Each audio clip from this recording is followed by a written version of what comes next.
नागपूर हायकोर्टाचा जो निर्णय आहे की ज्याच्यामध्ये डिस्ट्रिक्ट जजने जे निकाल दिलेले नाहीत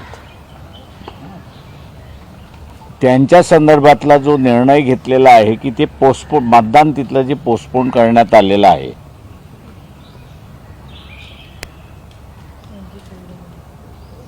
आणि त्यालाच धरून हायकोर्टामध्ये असताना जी पिटिशन दाखल करण्यात आली 2 दिवसापूर्वी काउंटिंगच्या संदर्भातला असताना जी पिटिशन दाखल करण्यात आली आणि त्याच्यामध्ये कोर्टाने असताना जो निर्णय दिला कोर्टाने जो असताना निर्णय दिलेला आहे तो निर्णय पूर्णपणे चुकीचा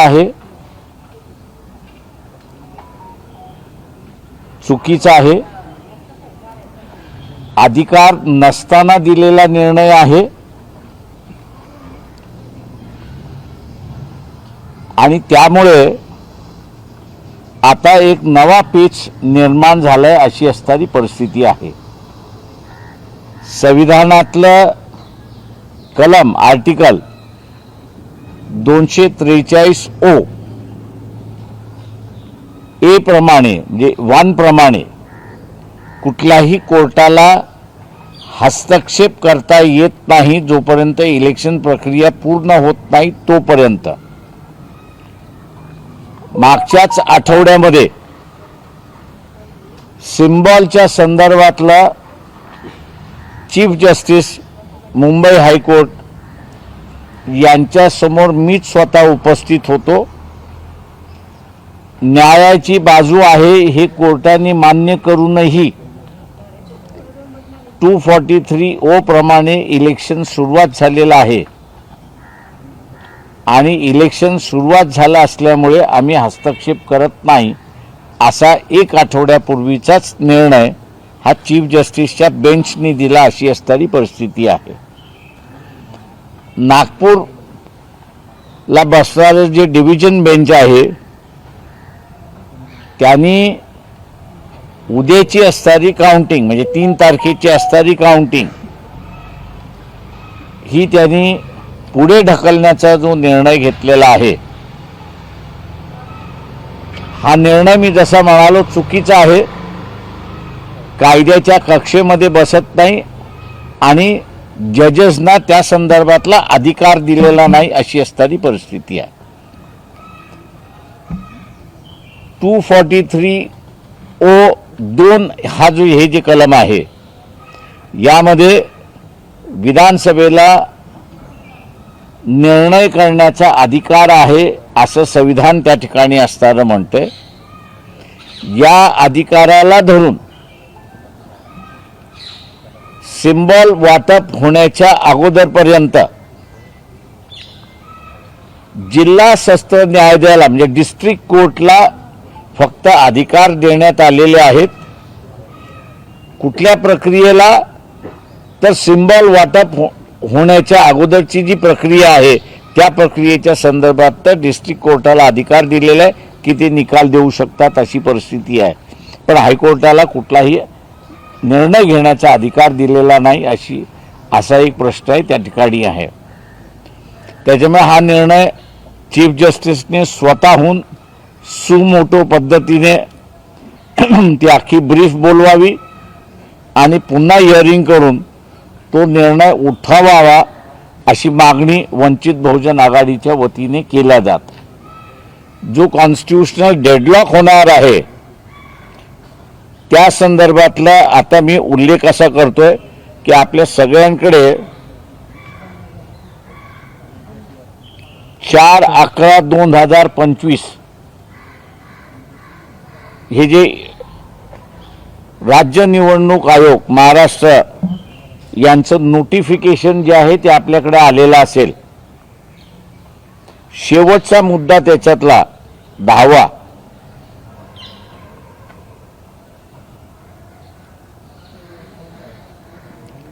परिशिष्ट 1 मध्ये 10वा मुद्दा आहे तो आपण जर पाहिला शासन राज्यपत्र पत्रात निकाल प्रसिद्ध करणे ही तारीख जी आहे ती 10/12/2025 आहे. त्याच्यामुळे जे काही काउंटिंग होईल त्या काउंटिंगचा असणारा निकाल जो आहे तो राजपत्रामध्ये पब्लिश करण्याची शेवटची जी तारीख आहे ती 10/12/2025 आहे. हा एकदा कार्यक्रम पब्लिश झाला या कार्यक्रमामध्ये सुद्धा सुप्रीम कोर्ट असं म्हणतंय की इलेक्शन कमिशनला बदल करता येत नाही. त्याच्यामुळे हा बदल कोणी करावा या संदर्भातला आता असणारा घटनात्मक पेच प्रसंग उभा राहिलाय अशी परिस्थिती आहे. एका बाजूला आपल्याला असं दिसतंय की निवडणुकीच्या संदर्भातलं कोर्टाचा हस्तक्षेप हा वाढत चाललेला आहे आणि कुठे ना कुठेतरी कोर्टाच्या निर्णयामुळे इलेक्शन प्रक्रिया अडचणीत होत चालली अशी परिस्थिती आहे. वंचित बहुजन आघाडीच्या वतीने आम्ही असं मागणी करतोय की ही जी डेडलाईन दिलेली आहे 10/12/2025 ची ज्याच्यामध्ये राजपत्रामध्ये निवडून आलेल्या सदस्यांची नावं पब्लिश झाली पाहिजेत. ही डेडलाईन जर करायची असेल तर चीफ जस्टिसने हे प्रकरण आपल्या ताब्यामध्ये घ्यावं आणि त्यांनी दुरुस्ती करून जी थांबवलेली काउंटिंग आहे ती ताबडतोब त्यांनी असणारं त्या ठिकाणी करावी. कारण का जिथे इलेक्शन कमिशनने पोस्टपोन केलेला आहे तो एक वेगळा कार्यक्रम त्यांच्यातला आहे. हे दोन्ही त्या ठिकाणी जोडता येत नाही आणि म्हणून ह्या घटनात्मक पेच प्रसंगातून बाहेर पडायचं असेल तर चीफ जस्टिसला ॲक्शन घेणं हे गरजेचं आहे. मी इथल्या सर्व राजकीय पक्षांना आवाहन करणार आहे की जेलमध्ये जाण्याची भीती अजिबात बाळगू नका. याच्यावरती तुम्ही काही जेलमध्ये जाणार नाही. तुमच्या पक्षाची असणारी जी लीगल सेल्स आहेत त्यांना म्हणा भूमिका घ्या आणि इलेक्शन एकदाचं पार पाडू द्या अशी परिस्थिती आहे. आपण आता विचारा. सर, सुप्रीम कोर्टाच्या आदेशाचा उल्लंघन झालेलं आहे तर याला तुम्ही नाही, सुप्रीम कोर्टाच्या आदेशाचं उल्लंघन अजून झालेलं नाही. 10 तारखेनंतर तो उल्लंघन होईल. त्याच्या अगोदर होत तोपर्यंत जे काही ज्युडिशरी प्रोसेसमध्ये चॅलेंज होईलच. माझ्या अंदाजानं पुन्हा कोणतरी नागपूरला या संदर्भातलं चाललंय असं मी त्या ठिकाणी ऐकतोय. पण स्वतः निवडणूक आयोगानेच आपला कार्यक्रम रिहाश केला नाही. नाही असे काय तो अधिकार का इलेक्शन कमिशनला आहे की कुठल्या तरी मतदारसंघातलं इलेक्शन पोस्टपोन करण्याचा अधिकार हा इलेक्शन कमिशनला आहे. त्याची नवीन तारीख डिक्लेअर करण्याचा अधिकार इलेक्शन कमिशनला आहे. पण कोर्टाला त्यामुळे झालेलं इलेक्शन हे त्या इलेक्शनशी जोडता येत नाही किंवा त्याच्याशी त्यांना जोडण्याचा अधिकार नाही. ही घटना त्या ठिकाणी असताना स्पष्ट करते. सर, निवडणूक आयोगाने कुठली इमर्जन्सी सिच्युएशन त्यामध्ये नमूद केलेली नाही तर ते पण म्हणजे एखादा निर्णय पुढे ढकलण्यासाठी इमर्जन्सी सिच्युएशन नाही. त्यांनी इलेक्शन कमिशननी जे निर्णय पुढे ढकललेले आहेत ते विधानसभेने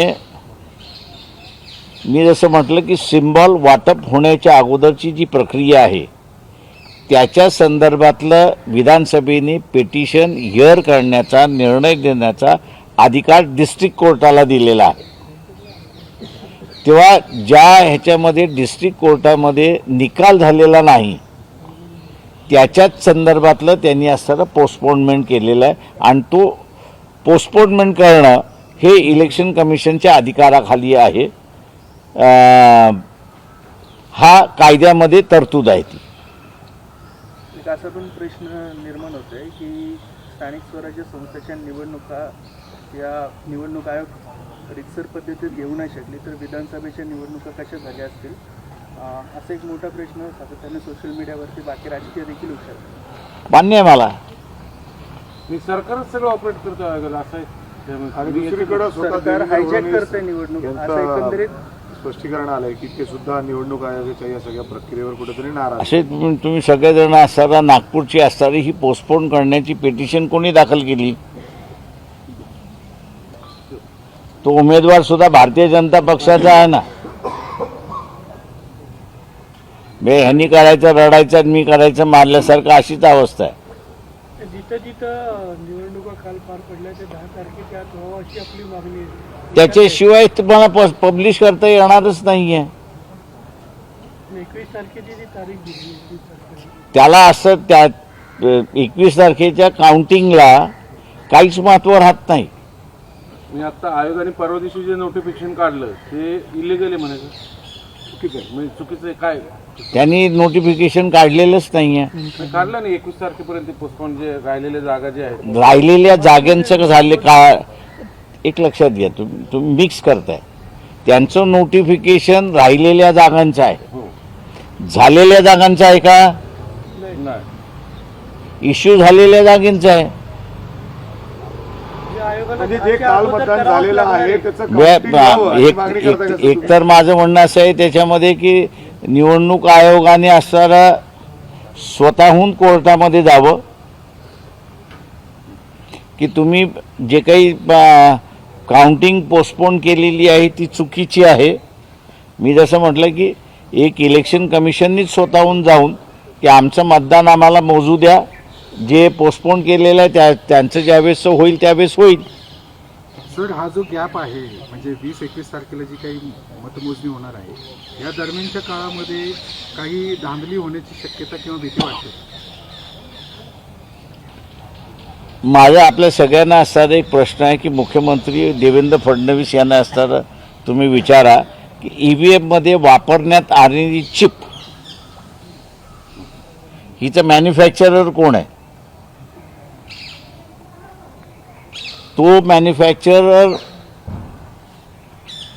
भारतीय असेल तर त्यांनी त्या चिपची जी कोड असते ती कोड इलेक्शन कमिशनला दिलेली आहे का की ते कोड त्यांनी स्वतःकडेच ठेवलेला आहे? ती तुम्ही जर परदेशातून ती इलेक्ट्रॉनिक चिप आणणार असाल तर सिंदूरमधले जे पहिले 2 दिवसाचं झालं ते इलेक्शन कमिशनचं होते. आर्मी चीफच स्वतःहून म्हटला की पहिले 2 दिवस आम्हाला त्रास गेले. का गेले? तर त्याच्यामधले असणारे जे काही इलेक्ट्रॉनिक चिप्स होत्या या सगळ्या चायनाच्या होत्या. त्याच्यामुळे ते हॅक करायला कधीही वेळ लागत नाही. 2 दिवसामध्ये त्यांनी बदललं आणि त्यांनी असताना मग स्वतःचं असताना दाखवलं. तसंच ही जी EVM-मधली आहे ही चिप भारतामध्ये मॅन्युफॅक्चर केल्या जाते की भारताच्या बाहेर मॅन्युफॅक्चर केल्या जाते हा प्रश्न तुम्ही निश्चितपणे देवेंद्र फडणवीस यांना विचारा. तुमचा संशय का इलेक्शन कमिशन इथे आपण चिप मॅन्युफॅक्चर करतच नाही आहोत. एक कसली सेमी कंडक्टरची सुद्धा चिप आपण मॅन्युफॅक्चर करत नाही अशी आपली अवस्था आहे.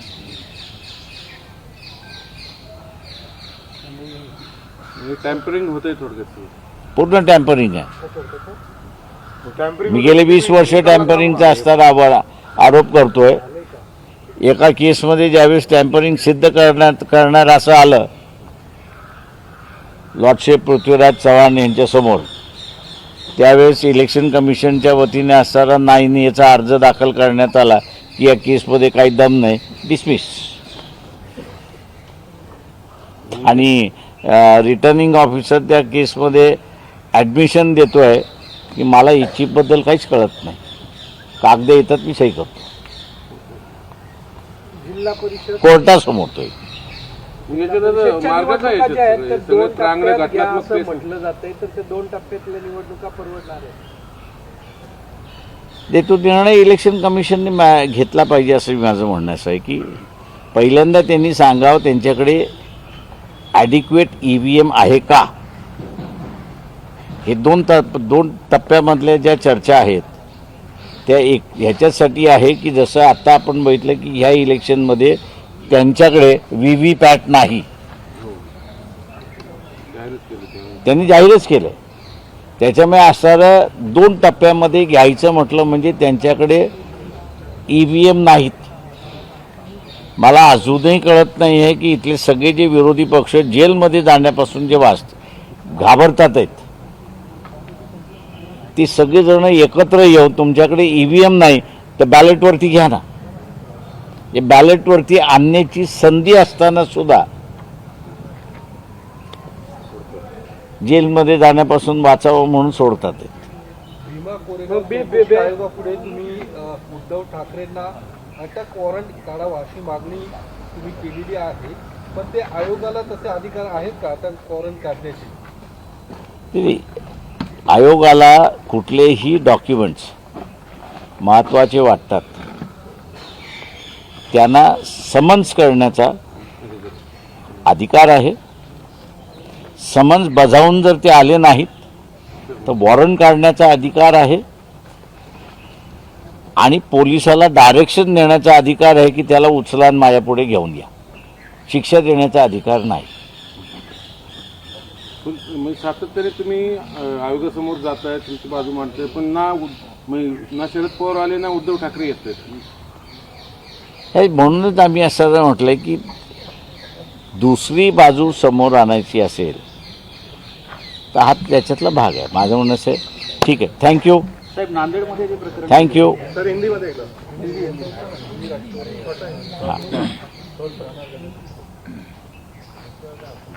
इलेक्शन को लेकर आपने कुछ सवाल यहाँ पर उपस्थित किए हैं, क्या कहना चाहेंगे? मतलब देखिए, नागपुर बेंच ने इलेक्शन कमीशन का जो काउंटिंग का टाइम टेबल है उसको जो स्टे दिया हुआ है ये गलत है, ऐसा हम लोग मानते हैं. क्योंकि संविधान की धारा 243(o)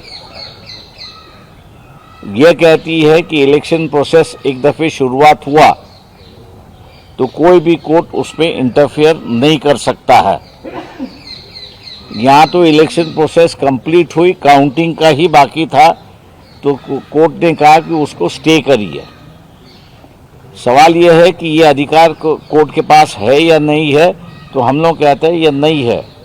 इसलिए हम एक तो चीफ जस्टिस से विनती कर रहे हैं कि वो इस केस को ले आए, क्योंकि 1 हफ्ता पहले ही इलेक्शन कमीशन के एक मैटर को लेके चीफ जस्टिस के पास मैं खुद आर्ग्यू कर रहा था. उन्होंने कहा मुद्दा अच्छा है, लेकिन जो बार है 243(o) उसको हम क्रॉस नहीं कर सकते, और इसलिए उन्होंने हमारा एप्लीकेशन इलेक्शन के बाद लेंगे ऐसे उसमें ऑर्डर दे दी. और इलेक्शन के दरमियान कोई कोर्ट इंटरफेरेंस नहीं कर सकता, ये एक जजमेंट उन्होंने वहाँ पर दिया है. चीफ जस्टिस का जजमेंट जो है वो डिवीजन बेंच को भी लागू होता है, और इसलिए चीफ जस्टिस ने इंटरफेरेंस करते हुए काउंटिंग की तारीख जो पोस्टपोन की है उसको तुरंत दुरुस्त करे, ऐसी हम लोगों की एक मांग है. दूसरा जो है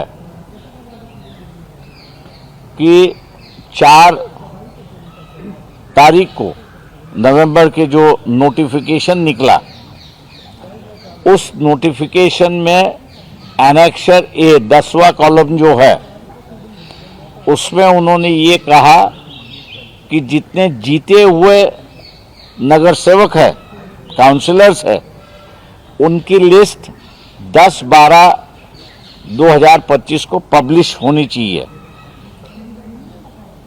ये पूरा टाइम टेबल जो है कोर्ट ने कहा है कि इसमें कोर्ट इंटरफेरेंस नहीं कर सकता, और अब जो इंटरफेरेंस करके कोर्ट ने कहा है कि काउंटिंग 21 तारीख को होगी.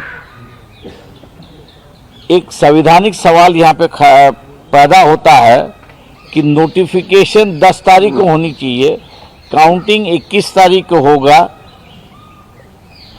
लोगों का जो जिनको चुना दिया है उनकी अगर ऑफिशियल पब्लिसिटी नहीं होती है 10 के पहले, तो उनको नगर सेवक मानना या नहीं मानना, ये एक संवैधानिक सवाल यहाँ पे खड़ा होता है। और इसलिए हम लोग ये कहते हैं कि इतना एक्सरसाइज करने के बाद अगर वो काउंसिलर ही नहीं रहे, तो इसके जिम्मेदार जो है, जो जिन जजों ने निर्णय दिया है उन पर है, ऐसा मैं मान के चलता हूं। और इसलिए एक तो इलेक्शन कमीशन,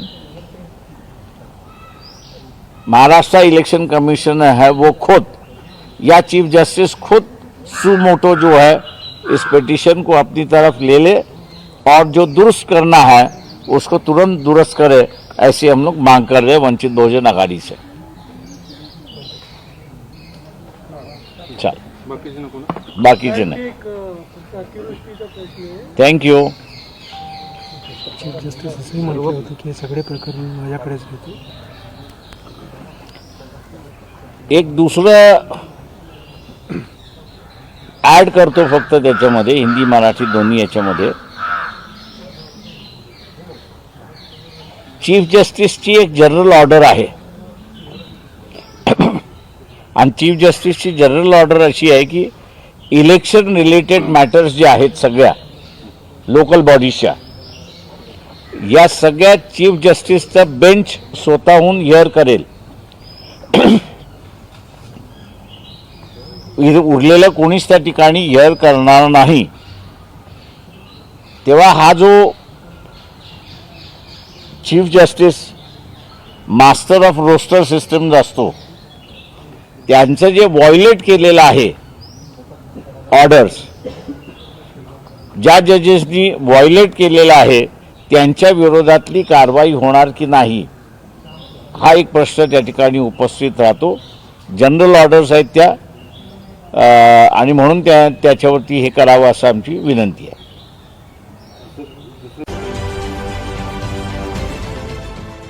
देश विदेशातील प्रत्येक घडामोडींचे लाईव्ह अपडेट मिळवण्यासाठी आता साम टीव्हीच्या सर्व सोशल मीडिया प्लॅटफॉर्मला लाईक, फॉलो आणि सबस्क्राईब करा. तसंच सर्व नोटिफिकेशनसाठी बेल आयकॉन प्रेस करायला विसरू नका.